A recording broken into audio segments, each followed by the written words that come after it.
మొట్టమొదటిగా బ్రహ్మశ్రీ పితామహ భద్రి గారికి, డాక్టర్ జీకే గారికి కృతజ్ఞతలు తెలియజేసుకుంటూ, ఎందుకంటే నేను ఈరోజు ఇక్కడొచ్చి కూర్చున్నాను అంటే వారిద్దరి యొక్క జ్ఞానమే. ఒకరి జ్ఞానాన్ని మొదలుపెడితే మరొకరు నేను ఆ జ్ఞానంలో నడిచేలాగా నన్ను తీసుకొనొచ్చారు డాక్టర్ జీకే గారు. నా యొక్క అద్భుతమైన గురువు ఆయన. ఈ రోజుకి సార్ చెప్పిన బాటలో అలా వెళ్తూ ఉండడమే 20 సంవత్సరాలైంది నేను ధ్యానానికొచ్చి. ఏ రోజు కూడా సార్ చెప్పింది ఇది కాదు అని చెప్పకుండా నా యొక్క ఏదైతే లెర్నింగ్ ప్రాసెస్ ఉందో అది చేసుకుంటూ వెళ్తూ ఉన్నాను. ఓకే అండి. నా పేరు లక్ష్మీ ప్రసూన. ప్రస్తుతం తిరుపతిలో ఉంటున్నాను. నా చిన్నతనంలో 3 సంవత్సరాల వయసులో పోలియో వచ్చింది అని చెప్పి కాళ్ళు 2 నడవడానికి లేకుండా అయిపోయిందని మా పెద్దవాళ్ళు ఆ ఊర్లో ఒక చిన్న గ్రామంలో ఉన్న ఆయుర్వేదిక్ డాక్టర్ దగ్గర తీసుకెళ్తే ఆయన ఏదో మందులివ్వడం. ఒక 6 నెలల పాటు అలా ఉన్న తర్వాత నడవడం జరిగిందని మా పెద్దవాళ్ళు చెప్పారు. అప్పటి నుంచి ఏమీ ప్రాబ్లమ్ లేదు. మళ్ళా నాకు సిక్స్త్ అయిపోయి సెవెంత్ క్లాస్‌లో అడుగుపెట్టినప్పుడు ఆ సెలవుల్లో నన్ను చూసి మా ఇంట్లో వాళ్ళు "ఏంటి వీపులో చిన్న గడ్డగా ఉంది, నొప్పిగా ఉందా?" అని అడగడం. ఏమీ లేదు అని చెప్పడం. మా ఫ్యామిలీ డాక్టర్ మస్తాన్ సాహెబ్ గారు ఆయన దగ్గరికి తీసుకెళ్లారు. ఆయన చూసి "ఇది మనం ఏమి చేసేది కాదు. మీరు చెన్నైకి తీసుకెళ్ళండి" అని చెప్పడం జరిగింది. మా అమ్మ, నాన్న నన్ను చెన్నై తీసుకెళ్లారు. అలా ఒక డాక్టర్ నుంచి ఇంకో డాక్టర్, ఆ డాక్టర్ నుంచి ఇంకో డాక్టర్ అలా నేను ఒక 1 ఇయర్ పాటు స్కూల్ పక్కన పడేసి 1 ఇయర్ పాటు టోటల్‌గా నేను, మా అమ్మగారు చెన్నైలో తెలిసిన వాళ్ళ ఇంట్లో ఒక చిన్న గది తీసుకొని అక్కడ ఉంటూ సో మెనీ డాక్టర్స్‌ని, సో మెనీ హాస్పిటల్‌ని విజిట్ చేయడం జరిగింది. అనేక మంది దగ్గరికి నన్ను పంపించారు. ఒక డాక్టర్ ఇంకో డాక్టర్ దగ్గరికి, ఆ డాక్టర్ ఇంకో డాక్టర్ దగ్గరికి రకరకాలటువంటి ట్రీట్మెంట్స్ చేశారు. ఇవన్నీ జరిగి ఒక 1 ఇయర్‌కి లాస్ట్ ఫైనల్‌లో ఒక హాస్పిటల్‌కి పంపిస్తే సేమ్ టు సేమ్ నాకు ఏ కంప్లెయింట్ ఉందో అదే కంప్లెయింట్‌తో నా ఇద్దరు పిల్లలకి ఒక సర్జరీ జరిగిన ఒక హాస్పిటల్‌కి పంపించారు. మరి నాకున్న కంప్లెయింట్ ఏంటి అని వాళ్ళంతా చెప్పడం జరిగింది. స్కోలియోసిస్ అనే కంప్లెయింట్ చిన్నతనంలో వచ్చిన పోలియో కారణంగా వెన్నుపూస వంకర పోవడం అనేది జరుగుతుంది. దాన్ని స్కోలియోసిస్ అంటారు అని డాక్టర్స్ చెప్పడం జరిగింది.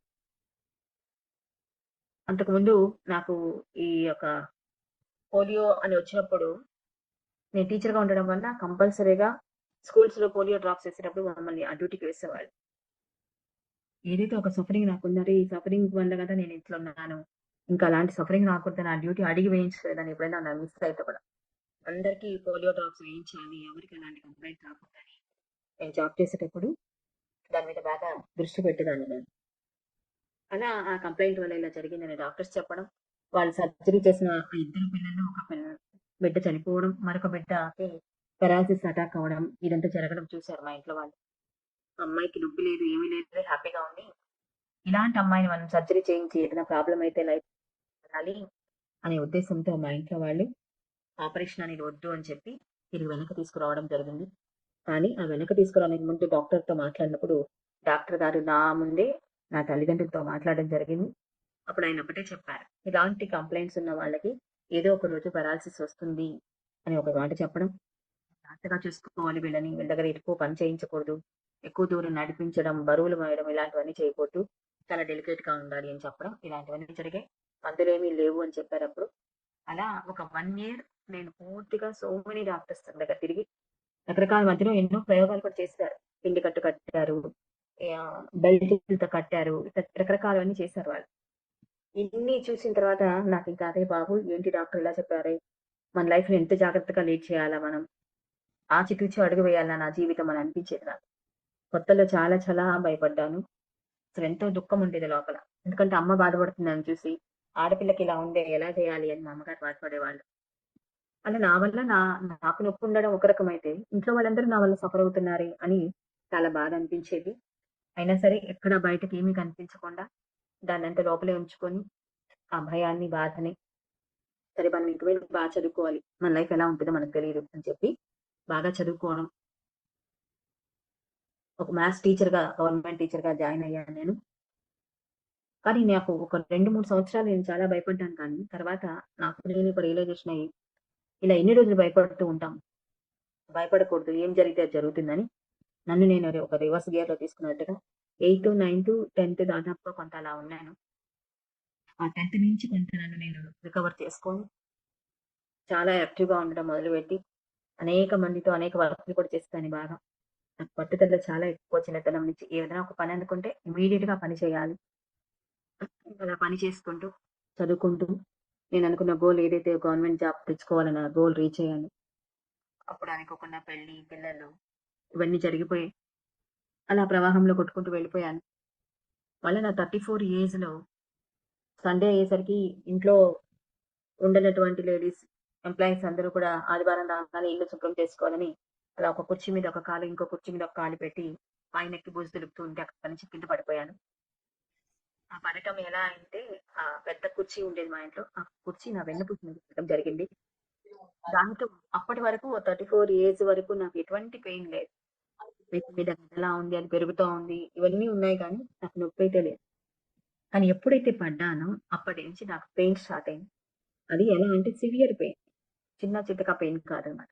చాలా విపరీతమైన పెయిన్ ఉండేది. ఆ పెయిన్ అనే దాన్ని మళ్ళా డాక్టర్ దగ్గరికెళ్ళడమే. నాకిలా ఉంది, నొప్పిగా ఉందని. తిరుపతిలో బోర్డ్స్ హాస్పిటల్, స్విమ్స్ అన్నీ తిరగడం జరిగింది. ఇంకా బోర్డ్స్ డైరెక్టర్ జగదీష్ గారున్నారప్పుడు. ఆయన దాదాపు అన్ని రిపోర్ట్స్ తీసుకొని, ఆ రిపోర్ట్స్ అంతా కూడా ఇలా ఒక టేబుల్ ఆయన ముందుంటే ఆ టేబుల్ మీద పెట్టి, "ఇంకేం లాభం లేదమ్మా, ఈవిడని తీసుకెళ్ళిపోండి" అని చెప్పారాయన. మా అమ్మగారున్నారు నా పక్కన. అప్పుడు నేనన్నాను, "సార్ నేను జాబ్ చేస్తున్నానండి టీచర్‌ని. నాకు బాబున్నాడు" అని చెప్తే, "నువ్వసలు ఎలా జీవిస్తావో నేను చెప్పలేకపోతుంటినివేనమ్మా, జాబుంది, బాబుంది అంటున్నావే" అని అన్నారాయన ఈ మాట. అప్పుడు చూడాలసలు నా పరిస్థితి. ఇంక ఏం చేసేది లేదు. నో మెడిసిన్ మీకు, నో ట్రీట్‌మెంట్. మీరు చిన్నతనంలో వచ్చుంటే ఏమైనా జరిగుండేదేమో. 34 అయిపోయింది. ఇప్పుడేం చేయలేము మేము అన్నారు. చిన్నప్పుడు ఆల్రెడీ ఒకసారి వెళ్ళాను. మళ్ళా ఇప్పుడు వెళ్తే వాళ్ళన్న మాటలని. ఇంక అక్కడి నుంచి కంటిన్యూయస్‌గా ఒక ఏడుపు అంటే ఏడుపు. ఇదేంటిది 34 ఏజ్‌కి నేను చచ్చిపోవాలా? ఎందుకిలా అయింది? ఎందుకు నాకు ఇలాంటి ఒక సిట్యుయేషన్ క్రియేట్ అయింది? చిన్నప్పటి నుంచి ఇలాంటి ఒక సమస్య నేను ఎందుకు ఫేస్ చేశాను? అని చెప్పి ఇంటికి తీసుకెళ్లారు. జాబ్ ఒక 1 ఇయర్ అలా సెలవు పెట్టేసి వెళ్ళిపోయాను నేను. ఇంక వాళ్ళ ఇంట్లోనే ఉండడం. ఇంక అక్కడ స్టార్ట్ అయ్యాయి కన్నీళ్లు. అలా స్టార్ట్ అయిన కన్నీళ్లు 1.5 సంవత్సరం ధారాపాతంగా ఎక్కడి నుంచి వచ్చాయో తెలీదు కారుతూనే ఉండేవి. అరే! ఇలా అయిపోతే అలా ఇంత చిన్న వయసులో పిల్లలు ఎలా చేయాలి? ఏంటి నా సిట్యుయేషను? అని చెప్పి చాలా చాలా దుఃఖం అన్నమాట. చిన్నతనంలో ఒక రకమైన దుఃఖం. ఇది జరిగిన తర్వాత మరొక రకమైన దుఃఖం. అలా ఉన్న ఆ సమయంలో బెడ్‌లోనే ఉండేదాన్ని. ఇంక పూర్తిగా కంప్లీట్ బెడ్ రిడెన్ లాగా. మా అమ్మే చాలా సర్వీస్ చేశారు నాకసలు. నా 34 ఏళ్ల వయసులో నా చిన్నతనంలో ఎలాంటిది చేశారో అంత ఇదిగా చేశారు. పడుకొనే తినేదాన్ని. స్నానం నాకు చేయించాలి, పట్టుకొని పోవాలి. దాదాపు ఒక 15, 18 కేలు తగ్గిపోయినట్టుగా తగ్గిపోయానప్పుడు. నన్ను లేపాలంటే ఒక ఇద్దరు వ్యక్తులు లేపాలి. రకరకాల పోనీ అప్పుడేమన్నా అదొక్కటేనా అంటే, లాస్ట్ అండ్ ఫైనల్ ఇంక లేదు, ఇంకెళ్ళిపోతుంది అని ఇంట్లో వాళ్ళందరూ డిసైడ్ జరిగిన ఇదనమాట సమయం. మా అమ్మగారు గూడా అంటూ ఉంటారు, "ఇంక ఉండవు నువ్వు, అయిపోయిందనుకున్నాను నేను." అలాంటి ఒక సమయంలో నాకు ధ్యాన పరిచయం జరిగింది. మరలా 2, 3 నెలలయిన తర్వాత ఒక మాస్టర్ గారు వైజాగ్ ఎళ్ళేసొచ్చారు. వచ్చి వైజాగ్‌లో డాక్టర్ జికే గారు, గోపాలకృష్ణ ఆయన వైజాగ్ మాస్టర్. ఆయన ఒక డాక్టర్, ఎంబీబీఎస్ డాక్టర్. ఆయన ఒక మెడికల్ హెల్త్ కేర్ సెంటర్ ఒకటి స్టార్ట్ చేస్తున్నారు. ఆ ప్రోగ్రామ్‌కి పత్రి సారు, పత్రి మేడం వచ్చి ఓపెన్ చేస్తున్నారు. నేను ఆ కార్యక్రమానికి వెళ్ళేసొచ్చాను. వెళ్ళొచ్చినప్పుడు నేను అడిగాను. ఇలా ఒక మేడంకి చాలా ఇదిగా ఉంది. డాక్టర్స్ లాభం లేదని చెప్పారు. మంచంలో ఉన్నారావిడ. అటువంటి వాళ్ళకి మనం ధ్యానం ద్వారా ఏమైనా చేయొచ్చా అని అడిగాను. అడిగినప్పుడు ఆయన చెప్పారు, "మీరు ఆ మేడంని ఇక్కడికి తీసుకొచ్చేసేయండి" అని చెప్పారు. ఆయన ప్రోగ్రామ్ అయిన తర్వాత ఇక్కడికొచ్చి నాకు చెప్పారు. ఇలా అక్కడికి వెళ్తే ధ్యానం వల్ల ఆరోగ్యం బాగవుతుందంట అని చెప్పారు. మేమేమో బ్రాహ్మణులు. చిన్నప్పటి నుంచి ఇంట్లో ఎప్పుడు పూజ. అమ్మ తెల్లవారి 6వ గంటకి తడిబట్ట కట్టేసుకొని ఇంకెన్ని స్తోత్రాలు, ఎన్ని రకాల పూజలు అన్నీ చాలా చేసేవారు. మధ్యాహ్నం 8 వరకు తాగుతూ ఉంటది. అంత ఇదిగా ఉన్నా ఏ రోజు దేవుణ్ణి పూజించడం, మంత్రం చదవడం, విష్ణు సహస్రనామాలు, తర్వాత హనుమాన్ చాలీసా, ఇంకా ఇట్లాంటివన్నీ చేస్తూ ఉన్నామే గానీ, ధ్యానం అనేది ఎప్పుడు తెలీదు. ధ్యానం అంటే ఏంటో తెలీదు. పూజ చేయడం మాక్కూడా తెలుసు. కాబట్టి ధ్యానం అనేది ఏంటి? దానివల్ల ఏం జరుగుతుంటాయి? అక్కడ ఏం చెప్పాడాయన, ధ్యానం చేస్తే బాగవుతుందంట. ఆ డాక్టర్ చెప్పాడంటే, నాకు చిన్నప్పటి నుంచి ఎవరితో ఎక్కువ ఫ్రెండ్‌షిప్ అంటే డాక్టర్‌తో ఫ్రెండ్షిప్. ఓహ్! డాక్టర్ ఇట్లా చెప్పాడా? అట్లయితే నేను ఆ డాక్టర్‌ని కలవాలి అని చెప్పడం. ఇంట్లో వాళ్ళమ్మ నువ్వున్న సిట్యుయేషన్‌కి వెళ్ళలేవు. నీ పరిస్థితి బాలేదు. ఎలా వెళ్తావు? అంటే లేదు. ఒకవేళ నిజంగా చనిపోయే రోజొస్తే నేను బస్‌లోనో, ట్రైన్‌లోనో, ఎలోనో ఎట్లా తీసుకెళ్తారో కదా చనిపోయిన వాళ్ళని. ఆ ఊర్లో చనిపోయిన వాళ్ళ. కానీ ఎళ్ళాల్సిందే అని చెప్పి ఎందుకో గట్టి నిర్ణయం ఆ రోజు నేను ఉండడం కోసం అలాంటి ఒక నిర్ణయం జరిగిందేమో. అలా నేను వెళ్ళడం జరిగింది. అక్కడికి వెళ్ళిన తర్వాత నిజంగా చాలా అద్భుతమైన మాస్టర్ గారాయన డాక్టర్ జీకే గారు. చాలా అద్భుతం. ఒక మహానుభావుడని చెప్పాలి. నన్ను అడిగిన 3 క్వెషన్స్. ఒకటోది, "మీరు శాకాహారులా?" "అవునండి. మేము బ్రాహ్మిన్స్. మేమెప్పుడు తినము అలాంటివి." "Very good. ఈ జన్మలో అసలు ఎలాంటి పరిస్థితుల్లో మాంసం ముట్టకుండా, ఏ జీవిని హింసించకుండా ఉండడం వల్ల మీకిప్పుడున్న సిట్యుయేషన్ నుంచి ప్రాబ్లమ్ నుంచి బయటకొచ్చే అవకాశం ఉంటుంది" అని చెప్పారు. రెండవది, "ఆత్మ అంటే తెలుసా?" ఆత్మ అంటే దయ్యము, భూతము అని తెలుసు అంతే కానీ, ఆత్మలు ఉన్నాయి అది ఇది అంటుంటారంటే దయ్యాల, భూతాలు అనుకున్నా. అది కాదండి. తెలీదు. అనుభవం లేదంటే లేదు విన్నాను. నాకున్న అనుభవం ఏది. ఇలా రిపోర్ట్స్ చూడడం, నా రిపోర్ట్స్ చూసారు. నాకున్న సిట్యుయేషన్ ఏంటో చెప్పారు. అసలు ఎలాంటి పరిస్థితుల్లో కూర్చోలేనన్నమాట నేను ఆ టైంలో. విపరీతమైన పెయిన్. కూర్చోడానికి నా వల్లే కాదు. నిల్చుకోలేను, కూర్చోలేను, పడుకో ఉండడమే.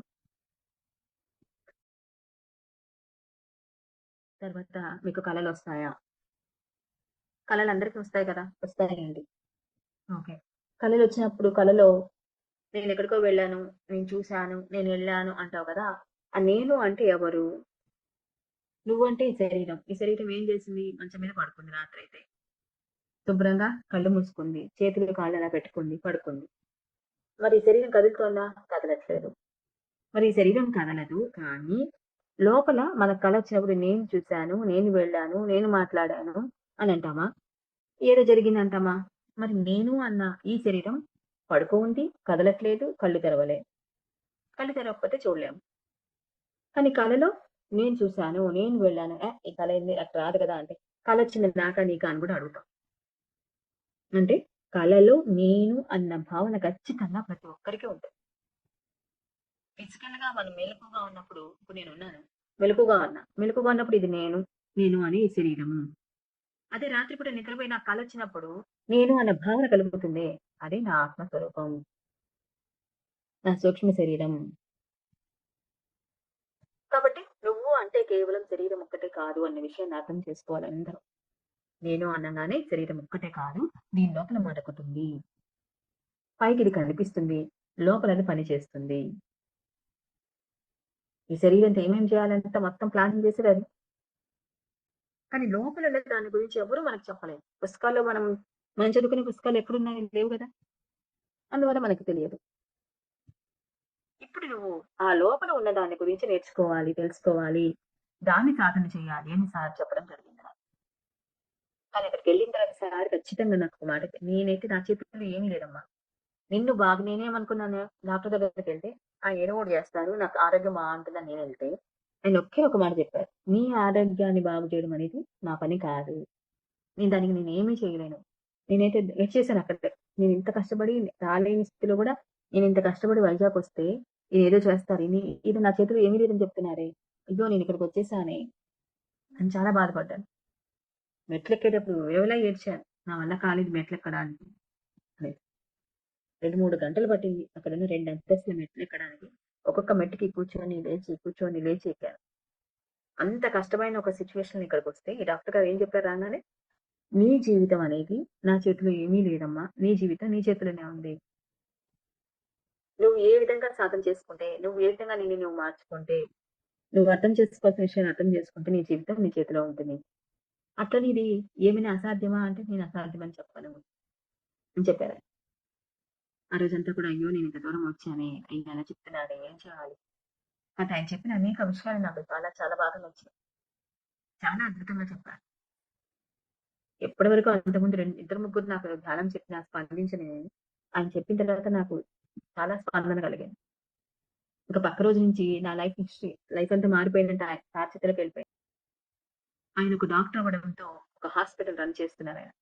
నిజం హాస్పిటల్ దాని పేరు.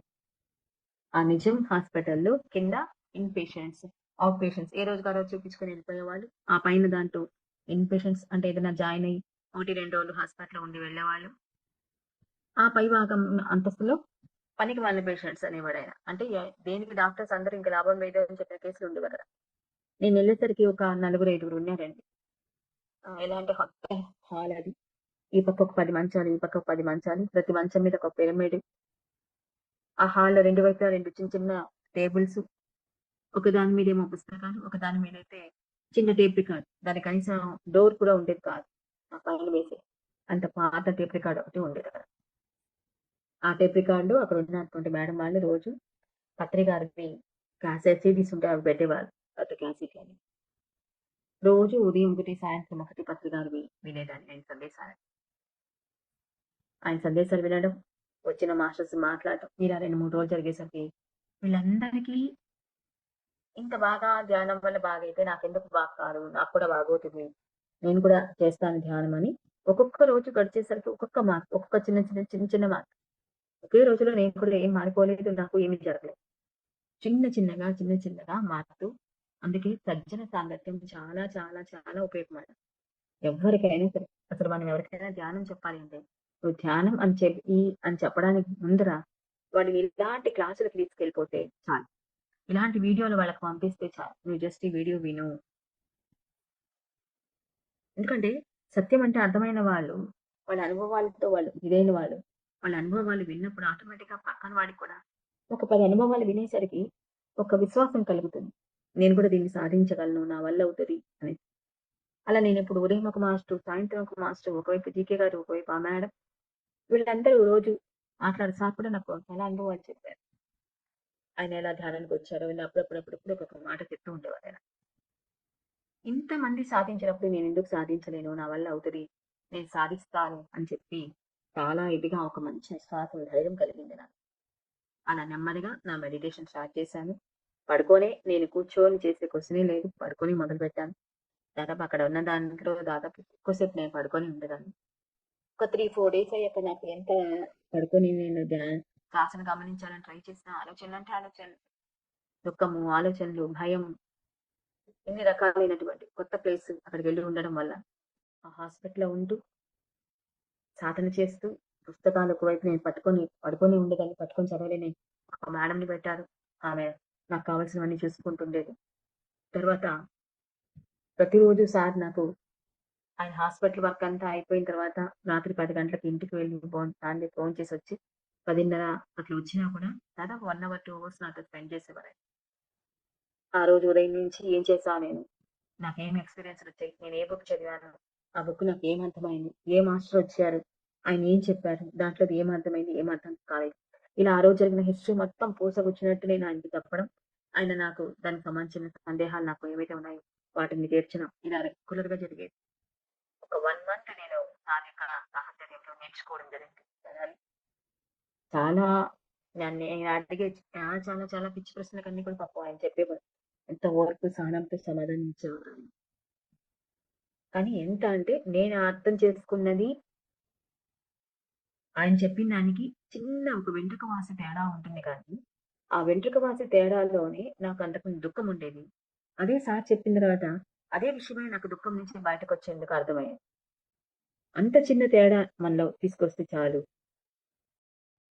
నేనొక గవర్నమెంట్ జాబ్ చేస్తూ నెల పెడితే జీతమొస్తే ఆ డబ్బులు కనిపించేవే కావసలు. ఏంటి నేనెంత కష్టపడి ఉద్యోగం చేసి, మరి కష్టపడి పిల్లలకి ఎంత కష్టపడి చెప్పేదాన్నంటే, నా క్లాస్‌లో ఉన్న ప్రతి ఒక్కరు కూడా నెక్స్ట్ క్లాస్‌కెళ్ళాలంటే, ఈ సంవత్సరంలో నేను వాడికి ఎంత వరకు నేర్చుకోవాలో అంతవరకు వాడికి నేర్పించే విధంగా నేనుండాలి అని అంత కష్టపడేదాన్ని. ఉన్నాను గదా! నేను పని చేస్తున్నాను కదా! మరి ఎందుకు నేను సంపాదించిన సంపాదన నా చేతిలో ఉండట్లేదు అనే ఒక క్వెషన్ ఉండేది. అప్పుడు సార్ చెప్పారు నాకు, "ఏ జన్మలోనూ నువ్వు ఎవరి దగ్గర నుంచో తీసుకో ఉంటావు 10 మంది దగ్గర నుంచి. తిరిగి వాళ్ళు ఎవ్వరికీ ఇవ్వకుండా అలా పక్కన పెట్టేసావు. మరి ఈరోజు నువ్వు కష్టపడి సంపాదించిన దాన్ని వాళ్ళకి తిరిగి ఇస్తున్నావు. కాతే ఎవరైతే నీకిచ్చారో మధ్యలో ఉండి, వాళ్ళు ఈరోజు మధ్యలో ఉండి వాళ్ళకిప్పిస్తున్నారు. నేనేమనుకుంటానంటే ఎవరి వల్లనో నా సంపాదన వేస్ట్ అయిపోతోంది. నా చేతిలో ఉండట్లేదు అని దుఃఖపడుతున్నాను గానీ, వాళ్ళ వల్లనే నేను తీసుకొని అనేక మందిని దుఃఖంలో ఉంచానన్న విషయం నాకు తర్వాత కానీ అర్థం కాలేదు. గోడకు కొట్టిన బంతి తిరిగి మన వైపు ఎలా వస్తదో, మనం ఎటు కొట్టామో అటు వస్తుంది. అలా ఏ జన్మలో నేను చేసిన కార్యక్రమం తిరిగి అదే విధంగా రావడం జరుగుతుందన్న విషయం నాకర్థమైంది. ఇలా ఎన్నో విషయాలండి నాకొచ్చే కళకు అర్థం. కొన్ని సంవత్సరాలుగా నాకు ఈ కలొచ్చేది. ఎప్పుడైతే ధ్యానానికొచ్చానో, అప్పుడు నాకు ఆ కల ఆగిపోయింది. ధ్యానానికొచ్చాక మళ్ళీ నాకు ఆ కల రానేలేదు. ఇక్కడున్నప్పుడు నేను సార్‌కి చెప్పాను. ఎవ్రీడే వస్తుంది ఈ కల నాకు. మరి నాకు ఇప్పుడు రావడం లేదు అనంటే, తాగుబోతు అంటే మనకు తెలుసు. వాడు తెల్లవారు లేచి ఏదో ఒక సాకు వెతుక్కొని, ఈరోజు నాకు దుఃఖంగా ఉంది తాగానంటాడు. ఒకరోజు ఆనందంగా ఉంది తాగానంటాడు. ఒకరోజు ఎవరో ఇచ్చారు తాగానంటాడు. ఏదో ఒక కారణం వెతుక్కొని తాగుతాడు. వాడికది బాగా అలవాటైపోయింది. అందువల్ల అలా ఉన్నాడు. అంటే దాంట్లో లీనమైపోయాడు. దానికి అంకితమైపోయాడు. దానికి బానిసైపోయాడు. అలా నువ్వు కూడా నేను అంటే శరీరము. నా శరీరం బాలేదు. నా శరీరానికి ఏదో అయింది. ఈ శరీరంతో ఏం చేయకూడదు. శరీరంతో జాగ్రత్తగా ఉండాలి. అని ఒక లిమిటేషన్స్ అనే ఆల్కహాలిక్‌గా ఉండిపోయావు. దానికి బానిస అయిపోయావు నువ్వు. ఏ పని చేయడానికే భయపడతావు. దాని గురించి ఆలోచిస్తూ ఉంటావు. నిన్ను నీవు ఇంత చిన్న దీంట్లో ఇది చేసుకున్నావు. ఒక ఆల్కహాలిక్ అయిపోయావు భయమనే దాంట్లో. ఎప్పుడైతే నువ్వు ధ్యానానికొచ్చి నేను అంటే శరీరం మాత్రమే కాదు ఆత్మను. శరీరానికున్న పవర్ కంటే ఆత్మకున్న పవర్ ఎక్కువ. కాబట్టి ఆత్మశక్తి అనేది మన దగ్గర ఉంటే శరీరం మనకు సహకరిస్తుంది అనే విషయాలన్నీ తెలుసుకున్నావు కాబట్టి, దాంట్లో ఆ బాటలో నువ్వు ప్రయాణం చేస్తున్నావు కాబట్టి, నీకు ఆ కల రావడం మానేసింది. కాబట్టి ఏ విషయానికి అతుక్కుపోయి ఉండకూడదు. నాకు బాలేదు, నా శరీరం ఎట్లయిపోయింది అని అతుక్కుపోయి ఉన్నావు నువ్వు అని చెప్పడం జరిగింది. ఇలా ఎన్ని విషయాలంటే నా మైండ్‌లో పుట్టలుగా ఉన్న అనేక విషయాలకి రోజు ఏదో ఒక విషయాన్ని తీసుకొచ్చి దాని గురించి చెప్పేవారాయన. అసలు ఒక 34 ఏళ్ల ముందు, ఒక 10 ఏళ్ళు, 5 ఏళ్ళు తీసేసిన ఒక 30 ఇయర్స్ ఎంతటి అజ్ఞానంలో ఉన్నానా, ఎంత దుఃఖంలో ఉన్నానా, ఎంత బాధలో ఉన్నానా, ఎంత భయంలో ఉన్నానా. దాని తర్వాత మళ్ళా దాంట్లో లైఫ్ ఎంత చేంజ్ అంటే అంత చేంజ్. నిజంగానే నేను శరీరం మాత్రమే అనుకున్న రోజులు నేను భయపడుతూ ఉండేదాన్ని, బాధపడుతూ ఉండేదాన్ని. ఎప్పుడైతే ఒక్కసారిగా నేను శరీరం ఒక్కటే కాదు, ఆత్మను. ఈ ఆత్మశక్తితో ఈ శరీరాన్ని నడిపిస్తున్నాను. శరీరం ఉపయోగం శరీరానిది, ఆత్మ యొక్క ఇది లెర్నింగ్ ఆత్మది. ఈ 2 సైమల్టేనియస్‌గా జరుగుతుంటున్నాయన్న విషయం అర్థమైంది నాకు. అప్పటి నుంచి ఇప్పటి వరకు నేను ధ్యానం నేర్చుకొని కరెక్ట్‌గా 2004 మే నెలలో నేర్చుకున్నాను. నిన్ననే మనకి 2024 కంప్లీట్ అయింది. 20 ఇయర్స్ అయింది నేను ధ్యానం నేర్చుకొని. ఈ 20 ఇయర్స్‌లో నేను అసలెక్కడా ఆ శరీరపు దీంట్లో లేకుండా ఆ భయాన్ని దాటుకొని నేనింకా ఎక్కువ చేయాలి వర్క్ అని, ఎక్కువ తిరగడం కానీ, ఎక్కువ జర్నీలు చేయడం కానీ, ఇలా ఎంతో ఇదిగా ఆ శరీరపు దీని నుంచి కొంతవరకు బయటకొచ్చి ఆత్మశక్తిని అర్థం చేసుకుంటూ వర్క్ చేస్తున్నానండి. కాబట్టి మనమందరం కేవలం దేహాలం మాత్రమే కాదు. మనమందరం ఆత్మస్వరూపాలం. మన లోపల ఒక దివ్యమైన శక్తి ఉంది. ఒక అద్భుతమైన శక్తి ఉంది. ఒక అనంతమైన శక్తి ఉంది. నువ్వెంత తీసుకోగలవో అంత తీసుకునేగలిగినంత గొప్ప పవర్ ఉంది మనలో. అది అర్థం చేసుకొని ఎలాంటి సిట్యుయేషన్ మీ దగ్గర ఉన్నా రోజు కొద్దిసేపు కూర్చొని ధ్యానం చేస్తూ మనల్ని మనం మార్చుకుంటూ మన నీ ఆలోచనే గొప్పది, నేనే గొప్పవాడిని, నేనే ఇలా ఉన్నాను అనుకోకుండా అందరం ఒక్కటే అనే భావనతో మనం వెళ్తూ, మన వంతుగా ఏమేం చేయాలో అవన్నీ చేసినప్పుడు, మనం అనుకున్నట్టు ఏదైతే పెద్ద ఇష్యూ ఉందో, అది చాలా చిన్న దూది పింజలాగా అలా తేలి వెళ్ళిపోతుంది. మరి డాక్టర్ చెప్పిందైతే అప్పుడే 6 నెలలు లేదా సంవత్సరాలు లేదు అన్నది. మరి ఈరోజు నేను 20 సంవత్సరాల తర్వాత ఇలా హ్యాపీగా బతికి ఉన్నాను అంటే, మరి ఎక్కడి నుంచొచ్చిందది? అంటే మనుషుల స్థాయిని దాటి ఉన్నది అత్యద్భుతమైనటువంటి మాంసపిండం ఏమైంది? మంత్రపిండంగా మారింది. మనం లిమిటేషన్స్‌లో ఉన్నంత వరకు మన చుట్టూ లిమిటేషన్స్‌తో కూడిన వ్యవహారమే వస్తది. ఆ లిమిటేషన్స్ దాటి వెళ్ళగలగాలి. నేనొక అద్భుతం, నేనొక అనంతం, నేనొక దివ్యత్వం అనే భావనలోకి మనం వెళ్ళగలగాలి. మనం చేయలేనిదంటూ ఏమీ లేదు. మనం అనుకుంటే ఏదైనా చేయగలం. ఒక తల్లి చూడండి, తనకి ఒంట్లో బాలేకపోయినా, తన పిల్లలు స్కూలుకెళ్ళాలనో, ఇంకో చోటుకెళ్ళాలన్నప్పుడు, ఆ ఉదయం లేచి, తన అనారోగ్యం అనే దాన్ని పక్కన పెట్టి వాళ్ళకి ఏం కావాలో చూడడం ఎలా చేస్తది? ఆ కాసేపు తనేమనుకుంటుంది? తనకు శరీరం దానికి బాలేదు అనే దాన్ని వదిలేసి, నేనొక తల్లిని, నాకు బాధ్యత ఉంది, నేను పిల్లలకి చేయాలి అని అనుకోగానే, ఆ తల్లికి తెలియకుండానే ఆ షిఫ్టింగ్ జరిగి, ఆ కాసేపు వాళ్ళకి ఏం కావాలో అన్నీ చేసేస్తే, మళ్ళా వాళ్ళకి ఎళ్ళిపోయిన తర్వాత, అమ్మ నేను అలసిపోయానని పడుకుంటుంది. అంటే ఆ కాసేపు తన దేహ భావన వదిలి తల్లి అనే భావనకొచ్చింది. ఆ తల్లి అనే భావన ఉండడం వల్ల, బాధ్యత ఉండడం వల్ల అక్కడ ఏం చేస్తుంటాను? అద్భుతమైన శక్తిని తీసుకొని ఏం పని చేయాలో చేస్తాం. అలా మనం కూడా ఎప్పటికప్పుడు మనల్ని మనం గుర్తు చేసుకుందాం. నేను శరీరం మాత్రమే కాదు, నేను ఒక ఆత్మ పదార్థాన్ని. ఈ ఆత్మకు అనంతమైన శక్తి ఉంది. ఈ ఆత్మ శక్తితో నేను ఏదైనా చేయగలను. ఈ ఆత్మ అనే దీంతో నేను అనేక జన్మల నుంచి ఉన్నాను. అనేక యుగాల నుంచి ఉన్నాను. అనేక జన్మలు తీసుకున్నాను. అనేక అనుభవాలు పొందాను. అని ఎప్పటికప్పుడు మనల్ని మనం మౌల్డ్ చేసుకుంటూ అద్భుతమైన దారిలో మనమందరం నడవాలి. అలా అక్కడ ఉన్నప్పుడు అసలు అనేక అద్భుతాలు చూశానండి. ఎన్ని అనుభవాలంటే అన్ని అనుభవాల. జీకే గారు అసలు సామాన్యమైన వ్యక్తి కాదంట. నాకు ఆశ్చర్యం వేసేది ఆయన చెప్తుంటే కొన్ని విషయాలు. దీనికి ఇది ఎలా, దానికి ఇది ఎలా, ఇది ఎలా సాధ్యం, ఇది ఎలా నమ్మాలి అని అనుకునేదాన్ని నేను. నాకు అక్కడికి ఉన్నప్పుడు అసలు ఎన్ని అద్భుతాలంటే ధ్యానానికి వచ్చిన తర్వాత ఎందుకు ధ్యానం చేయాలి అంటే, నీ లోపల ఏదైతే ఉందో వాటన్నిటిని తీసుకొచ్చి బయటకి ఇవ్వగలిగిన కెపాసిటీ ఒక ధ్యానానికి మాత్రమే ఉంది. నీ లోపల ఏముందో నీకు కూడా తెలియదు. వాటన్నిటిని తీసుకొచ్చి మనకిస్తుంది. ఒక చిన్న చంటి పిల్లాడికి ఏమేమో ఇష్టం. అందుకని అమ్మ ఏం చేస్తుంది, వాడికి ఏమేమి కావాలో అవన్నీ దాచిపెట్టి వాడికి ఎప్పుడు అవసరమో అప్పుడు ఎప్పుడు ఎలా ఇస్తుందో, ఈ ప్రకృతికి కూడా మనం ఒక తల్లిలాగా మనతో ఉండి మనం ఎప్పుడు ధ్యానం చేస్తామో మనకేం అవసరమో అది తీసుకొని వస్తుంది. అందరికీ అనుభవం ఉంటుంది. మనం నిజం కళ్ళు మూసుకొని కాసేపు ధ్యానం చేస్తే మనం ఏదైనా మిస్ అయిన పని మనకు గుర్తొస్తుంది. అంటే ఏం చేస్తుంది లోపలిది ఒక తల్లిలాగా, నీకేం కావాలో ఇది నీకు అవసరం, నువ్వు ఇది మర్చిపోయేది గుర్తు చేస్తున్నాను, గుర్తు చేస్తున్నాను. ఎంతమందికో ఉంటుంది ఈ అనుభవం. నాకు అనేక సార్లు జరుగుతుంది. అసలు ఎంత అద్భుతం అంటే ఈ ఆత్మ శాస్త్రము, ఆధ్యాత్మిక శాస్త్రము. నేను ఆత్మ అనేది ఒక సైన్స్. నేను శరీరం, కళ్ళు చూస్తాయి, చెవులు వింటాయి, ముక్కు వాసన తెలుస్తుంది, ఒక సైన్స్. శరీరానికి సంబంధించిన సైన్స్ ఇదంతా. అదే విధంగా ఈ శరీరాన్ని నడిపిస్తున్న లోపల ఉన్న మన కంటికి కనిపించని మరొకటి ఆత్మశాస్త్రం. అది ఆధ్యాత్మిక శాస్త్రము. ఈ ఆధ్యాత్మిక శాస్త్రాన్ని కూడా మనం అందరం తెలుసుకోవాలి. నేను ఆత్మను అన్న శాస్త్రాన్ని తెలుసుకోవాలి. శరీరానికి ఎలాగైతే కొన్ని కండిషన్స్ ఉన్నాయో, కళ్ళతో చూడాలి, ఏదైనా ఎక్కువ వెలుగు వచ్చింది చూస్తే కళ్ళు పోతాయి. టపాసులు వేలంగానే గట్టిగా టపాసులు వెళ్తుంది, మనకు తెలియకుండానే మన చేతులు నుండి చెవుల మీదకి వెళ్తాయి.